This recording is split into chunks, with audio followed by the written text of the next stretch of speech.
ये एक टैबलेट है, इसके ऊपर मैं एक लेयर लगा देता हूँ।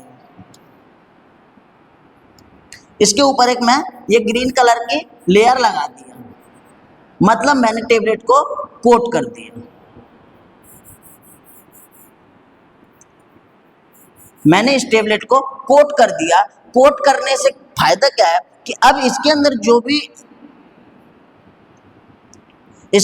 भी एपीआई है वो बहुत धीरे धीरे रिलीज होगा, बहुत लेस अमाउंट में और बहुत सस्टेन और कंट्रोल रिलीज होगा। इसके लिए हम अलग अलग एजेंट्स यूज कर सकते हैं, जैसे HPMC है, इथाइल सेलुलोज है, पॉलीविनाइल अल्कोहल है, पॉलीइथिलीन ग्लाइकोल है, टाइटेनियम डाइऑक्साइड है, टार्क है। सो हम अदर एक्सेप्टेंट्स को यूज कर सकते हैं कोटिंग करने के लिए, जिससे कि हमारी जो टेबलेट है वो सस्टेन रिलीज एक्शन शो करती है।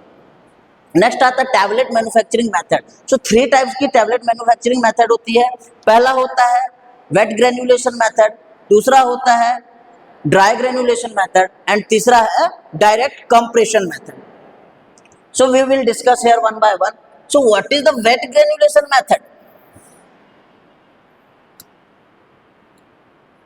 What is the wet granulation method? जैसे आप लोग को नाम से क्लियर होगा, वेट मतलब क्या, कहीं ना कहीं मॉइस्चर या वाटर की बात हो रही है, राइट?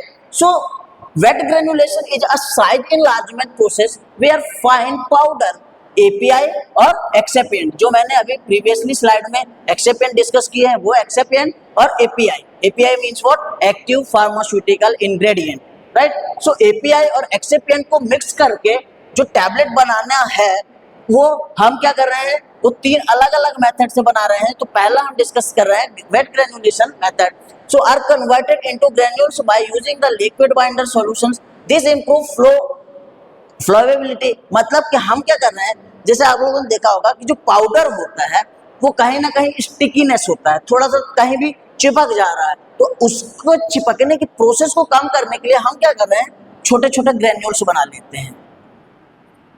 अब ये ग्रेन्यूल्स क्या होगा कि अगर मैं हॉपर से इसको पास कराऊंगा तो ये ग्रेन्यूल्स इसके साइड में स्टिक नहीं होगा, राइट? तो हम क्या कर रहे हैं, इस पूरी मेथड को बनाने के लिए सबसे पहले हमने ड्रग लिया और एक्सेपिएंट लेके उसको ग्राइंड करके ब्लेंड कर दिया।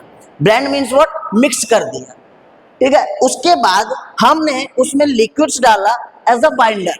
तो उसको जब बाइंड करा रहे हैं तो वो एक टॉ टाइप का बन रहा है। जैसे आप लोग आटा गूंथते हैं तो देखा होगा कि घर में आटा गूंथते हैं तो पानी डालते हैं, पानी डालने के बाद जो आटा एक स्ट्रक्चर ले लेता है, टॉ बनता है।